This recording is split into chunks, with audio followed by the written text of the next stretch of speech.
Narudia tena, kesho tarehe ngapi? Tarehe 20. Na leo ni tarehe ngapi? 19. Mwezi wa ngapi? Wa 10. Sema kwenye microphone. Leo tarehe ngapi? Tarehe 20. Mwezi 19. Leo tarehe 19. Mwezi wa ngapi? Wa 10. Mwaka gani? 2025. Tunakubaliana, si ndivyo? Ndio. Tunakubaliana. Ndio. Nilitoa nabii nyingi sana ambazo wengine anasema hazitatokea. Leo nataka nikupe habari njema. Unabii unaanza kutimia kesho. Amen. Amen.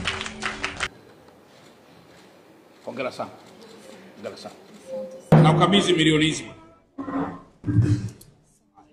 Asante sana. Mungu akubariki. Haya. Kazi njema. Katufunze vizuri. Kaelewe familia na Mungu atakupa njia. Kwamba kumbe wakati wa ukopaji wa pesa hiyo ilikuwa una saini fomu inayosema nakopa, na wakati huo huo una saini fomu inayosema nauza nyumba. Lakini kisheria tunaangalia ilikuwa ni mkopo au ilikuwa ni uuzwaji wa nyumba. Kwa kuna mazingira ya pasi na shaka ya unyang'anyi yaliyotumika kunyang'anya nyumba ya Bi Alice. Lakini kama mnakumbuka, ndugu yetu Justus M. Lugaibula, Mungu amrehemu, alishafariki.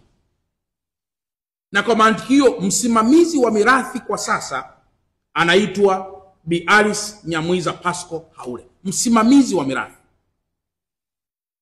Kwa lugha nyepesi ni kwamba ingelikuwa katika sheria za kawaida, hati hii ingehama kutoka kwa ndugu Mohamed Mustafa Yusufali kurudi tena kwa Justus M. Lugaibula. Umenielewa?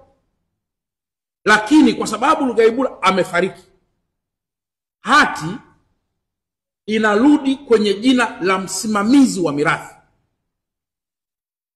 Nieleweke hapa kwamba Bi Alice anaonekana kwenye hati hii sio kama mmiliki, bali kama msimamizi wa mirathi.